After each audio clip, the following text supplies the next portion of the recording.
Assalomu alaykum. Arabjon Education kanalimiz muxlislari.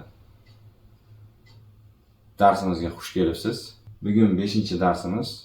O'tgan 4 darsimiz davomida sizlar bilan bir qancha mavzularni ko'rib chiqdik. Tanishish, hol-ahvol so'rash, raqamlar, mamlakatlar, qayerdan kelgansan, qayerliksan, u qayerlik, uning ismi nima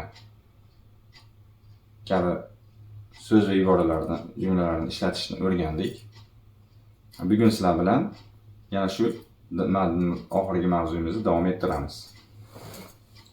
Daftar, ruchka, qalamlaringizni tayyorlab, sheriginglar bilan o'tirib, chiroyli bo'lib darsga tayyorlanmoqchilar so'raymiz. Darsimizni boshlaymiz.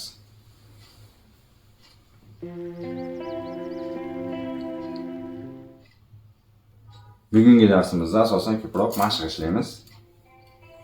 Birinchi mashqimiz cities and countries. Bugungi darsimizda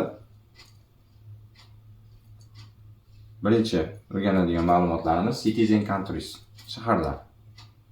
Savol-javob qilamiz bir-birimiz bilan. Qarasak, do'stkan tepasida, demak. Where is Barcelona deb savol beryapti. Sherigi it's in Spain deyapti. Demak, where is Barcelona degani Barselona qayerda degan. It's in Spain. U Ispaniyada deyapti. Keyingi so'zimiz Beijing. Beijing qayerda? U mana bu joyda deb davlatini o'zimiz topishimiz kerak. Bu ma'lumotlarni. Hozir bir-birimiz bilan shuni dialog qilib, imkoniyat darajasida topganimizcha qalam bilan bir joyga belgilab qo'yaylik. Keyin tekshiramiz. Masalan, where is Beijing? Sherigisi qayerdaligini bilsa, it's in deb turib davlatning nomini aytadi. Where is Moscow? It's in tarzda bir-biringlar bilan dialog tuzinglar. Boshlaymiz. Demak, dialog tuz bo'lgan bo'lsanglar, endi eshitamiz va tekshiramiz. Diqqat bilan tinglang.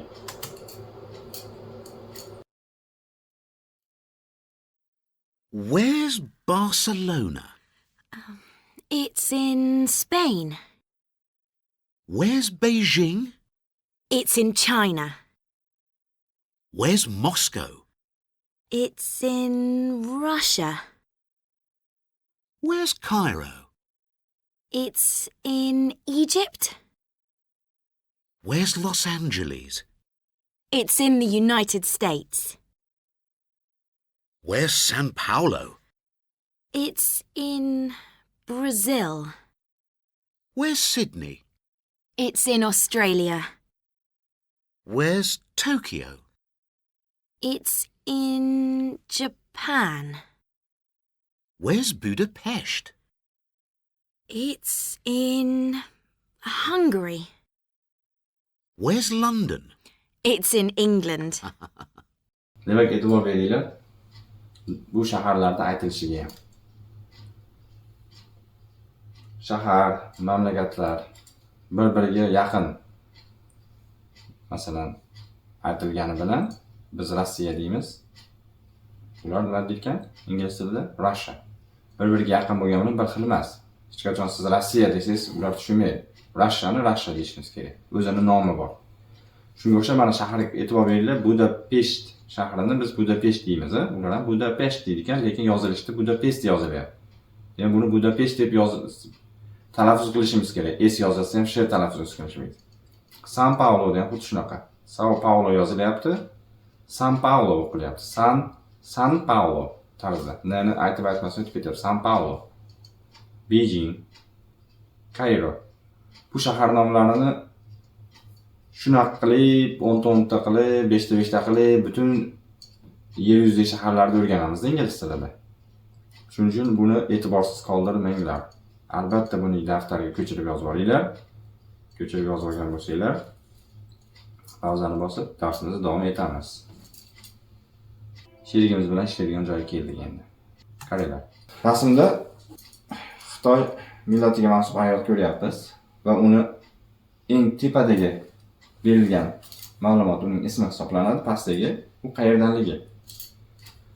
Shu tarzda ketma-ket sizlarga rasmlar qo'yib boraman, sizlar sheriginglar bilan dialog tuzasizlar. O'g'il bola bo'lsa what's his name, qiz bola bo'lsa what's her name va javob berasizlar. Her name is Shufay yoki his name is falonchi. Where is she from? O'g'il bola bo'lsa where is he from? She is from Beijing. O'g'il bola bo'lsa he is from falon joy deb pastdagi shahar aytib dialog tuzishni boshlaymiz. Ketdi mana rasmlar chiqaveradi. Pauzani bosib bir-birimizdan dialog tuzishni boshlaymiz. Hali chiqishiga pauzani bosib olinglar, sababi men o'zim javobini ham yoniga yozib qo'yganman-da, chunki o'zingizlar tekshirib olishinglar uchun. To'g'ri aytyapmizmi, noto'g'ri aytyapmizmi?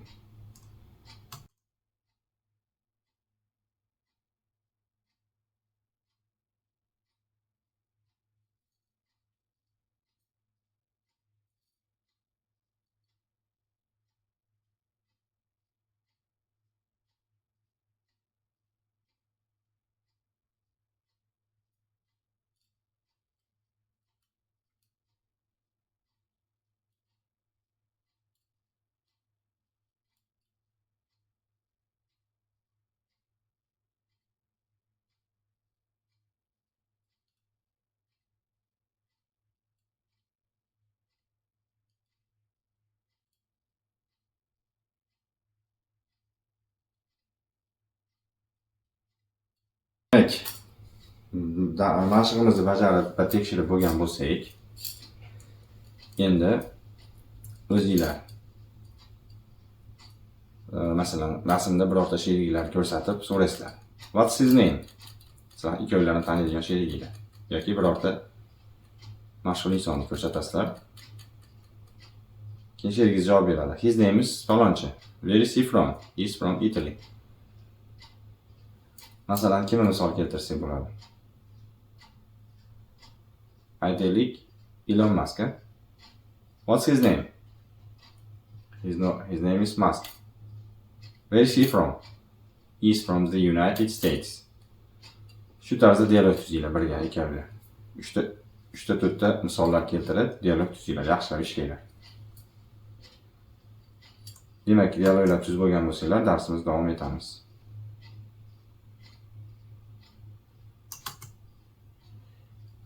Endi bu ko'rib turgan dialogimizni kerakli o'rgangan so'zlarimiz bilan, mos keladigan so'zlarimiz bilan to'ldirishimiz kerak. Yozma tarzda bajaramiz buni ham. Bajaringlar.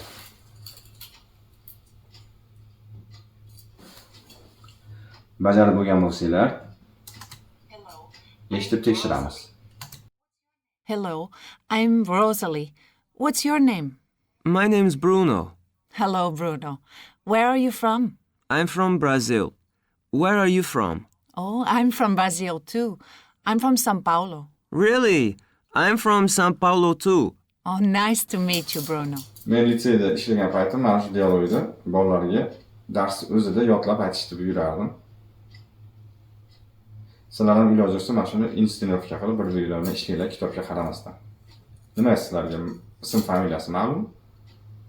Qayerdanligini mana o'rganib oldinglar.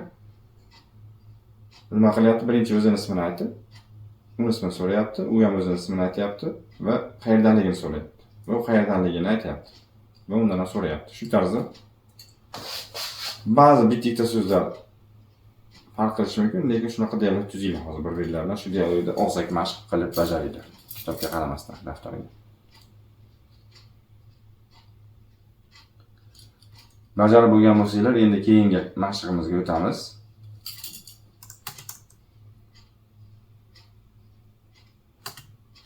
Bu javob. Javobini ham yozib qo'yganman. To'g'ri bajardim, noto'g'ri bajardim deganda. Endi galdagi mashqimiz uchun yaxshilab tayyorgarlik ko'rib o'tirib olishni so'rayman. Bu shu IELTS seferlarda tushadigan listening testlarida eng kichkinalardan bittasi. Bunda nima qilamiz? Ismlar berilyapti mana. Claudio, Akemi, Charles, Bud, Loretta and Jason. Hozir 3 ta dialog bo'ladi. Birinchi dialogda Claudio bilan Akemi gaplashadi. Ikkinchi dialogda Charles bilan Bud gaplashadi. Uchinchi dialogimizda Loretta va Jason gaplashadi. Ularda gaplashayotgan dialogidan biz ularda qayerdan ekanligini bilib, uni topib yozishimiz kerak bo'ladi. Daftarlarga ismlarni yozib olinglar. Bir qo'yib, xuddi shu tarzda ismlarni yozib olinglar.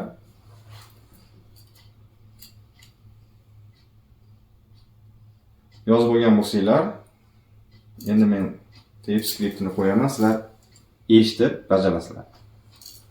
Yozayotganda, masalan, Italy debdi Claudiyani.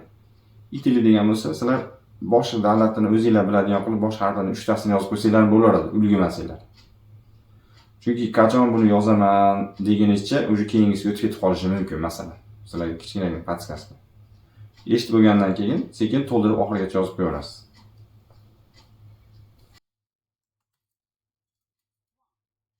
One. Hello, I'm Claudio. I'm from Italy. Hello, Claudio. I'm Akemi from Japan. Two. Hello, my name's Charles. What's your name? Hi, Charles. I'm Bud. I'm from the United States. Where are you from? I'm from London, in England. Oh, right. I'm from Chicago. Three. Hi, I'm Loretta. I'm from Sydney, Australia. Hi, Loretta. I'm Jason. I'm from Australia too. Oh, wow. Are you from Sydney? No, I'm from Melbourne. Eshitib bo'lgan bo'lsanglar, sizlarga mana javoblarini ko'rsataman. Mana. Bu joyda ko'pchilik England bilan The United States o'rnini almashtirib qo'yadi. Chunki chalg'itganda edi. Endi agar to'g'ri yozgan bo'lsalar yaxshi. Chunki birinchi dialogda men Claudio'man Italiyadanman deyapti, bu Akemi Yaponiyadanman deyapti. Charles bilan Bat dialogda boshqacharoq. Charles gapni boshlaydi, lekin Bat davom ettirib o'zini qayerdanligini aytadi. My name's Charles. What's your name? Hi, Charles. I'm Bud. I'm from the United States. Keyin Charles qayerdanligini aytadi. Ko'pchilik keyin mashinani bajarayotganda shahar nomini yozib qo'yadi. Masalan, London deb qo'yadi. Batga Chicago deb qo'yish mumkin. Unaqa emas. Bu yerda bizda mana IELTS'larda ham tushadi, deyapman, Seferda ham tushadi, bunaqa deyapman. Savolga yaxshilab e'tibor bering. Nimani yozyapti? Write the countries deyapti. Mamlakat yozyapti. Shuning uchun bu yerga kimda kim agar London, Chicago, Sydney deb yozgan bo'lsa xato. Faqat mamlakatini yozishimiz kerak. Write the cities degan bo'lsa, shaharni yozishimiz kerak. Bu yerda countries deyapti, faqat mamlakat. Endi yana bitta podskastga 3-da e'tibor bergan bo'lsanglar, bitta chiziq. Demak, ikkovi ham bitta joyda. Bu yerga bitta so'z yozamiz. Australia. Tushundinglar-a? Xo'p, tushungan bo'lsanglar, keyingi mashqimizga o'tamiz. Keyingi mashqimizda 1 dan 7 gacha savol va yana shuncha javob turibdi. Ularni bir-biriga match qilishimiz kerak. Match. Match degani juftini top degani. Tushundinglarmi? Demak, sizlar savol javoblarini agar chiroyli qilib yozib olsanglar, nur ustiga alo-nur. Lekin hozir birinchi o'rinda sizlar 1, D, 2 qaysi bo'lsa shu tarzda harfni o'zini belgilab chiqinglar. Tekshiramiz. Keyin tekshirganimizdan keyin savol va javobini to'g'risiga yozib chiqamiz keyin. Chiroyli qilib daftarga.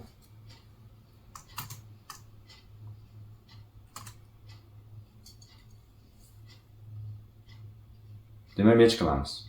Where are you from? Deb qaraymiz, qaysi javob bo'ladi. I'm from Brazil bo'ladi bu savolga to'g'ri. D. 2 ga what's your name? Bularga qaysi javob bo'lishi mumkin? Ko'ramiz. Qaysi harf to'g'ri kelsa, shunisini yozamiz.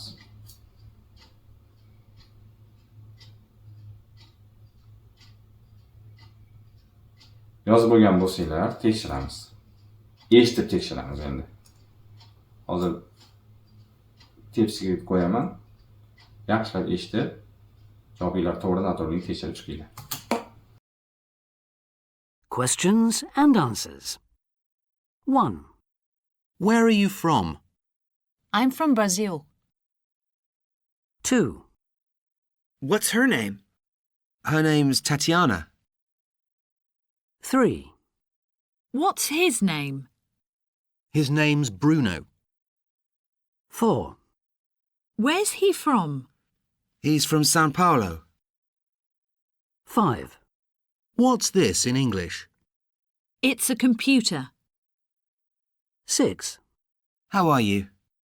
Fine, thanks. 7. Where's Montreal? It's in Canada. Mana javoblar qanday bo'lishi kerak. Javoblarni ham belgilab qo'ydim. Osonroq bo'lishi uchun tekshirishinglar. Endi buni bir-biringlar bilan mashq qilasizlar. Qanday mashq qilamiz? Savollarni yaxshilab o'rganib, javoblardan o'rganib, mana bu tarzda mashq qilasizlar. Savollarni bekitib olasizlar. Javoblar. Masalan, his name is Bruno ga qanaqa savol bo'ladi? What's his name bo'ladi? He's from Sao Paulo gachi. U qayerdan degan savolni inglizchasini beramiz.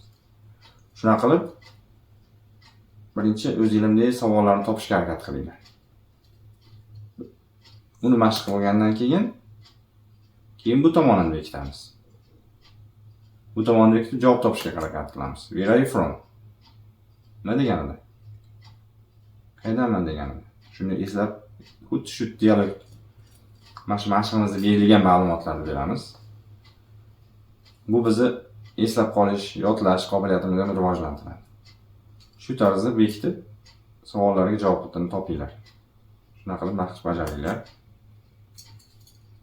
Bajarib bo'lgan bo'lsanglar, oxirgi mashqimiz tick the correct sentence. Demak, har bittasida ikkitadan gap yozilyapti. Bundan bittasi to'g'ri, bittasi xato. Sizlar daftarga 6 ta raqam yozib, to'g'risiga qaysi bir gapni to'g'ri deb hisoblasanglar, shu gapni. Endi hozir ko'chiringlar desam, xato yozib qo'ygan bo'lsangiz, oshchorasi bo'ladi. Shuning uchun ikkitadan shunaqa to'rtburchak qo'yib, tepa yoki pastini pitichga qo'yib chiqinglar. Gapini yozishinglar shart emas paka. 6 ta nomni qo'yasizlar. Yoniga ikkitadan katta qo'yasizlar. Birinchisi to'g'ri bo'lsa, birinchisi kattani pitichga qo'yasizlar, ikkinchisi to'g'ri bo'lsa, ikkinchi kattani pitichga qo'yasizlar. Boshlaylar.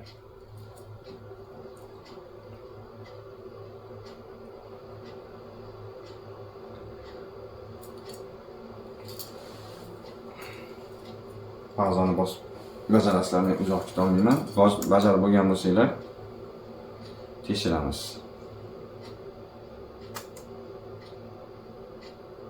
Javoblar qanday bo'lishi kerak? Mana. Tahlil qilamiz mana. Birinchisida o'zi belgilayapti. My name Mika bo'lmaydi, my name is Mika bo'ladi. Boyaga emizarni o'rgandik-ku. Albatta ular qo'yilishi kerak. Keyingisida what's his name? He is bu he is qisqartmasi edi. Bu qachonki u Braziliyadan desak, he is from Brazil bo'ladi. U degani. Uning ismi deyapti bu yerda what's his name bo'ladi. Bunda shunisi to'g'ri. Keyingisida what's his name? Kevin. What's her name? Kevin. Kevin o'g'il bola edi, hali mashqimiz boshida ko'rdik. O'g'il bolaga his bo'ladi, her emas. Endi he's from Spain. To'g'ri bo'ladi. His degani uning degani. Bunisi to'g'ri bo'lmaydi. 5-sida where is she from? U qayerdan bo'ladi? Where she from desa bu yerda is tushib qolyapti, bunisi xato. 6-sida what's her name to'g'ri bo'ladi. What's she name demaymiz, unaqa o'rganmadik. Demak, endi buni to'g'risini ko'chirib yozib qo'ysanglar bo'ladi. Shu bilan 5-darsimiz ham o'z nihoyasiga yetdi. Savol va taklifinglar bo'lsa, bemalol komment qismiga yozishinglar mumkin. Sizlarni keyingi darslarimda kutib qolaman. Kanalimizga obuna bo'lib qo'yinglar, qo'llab-quvvatlash uchun. Rahmat, salomat bo'linglar.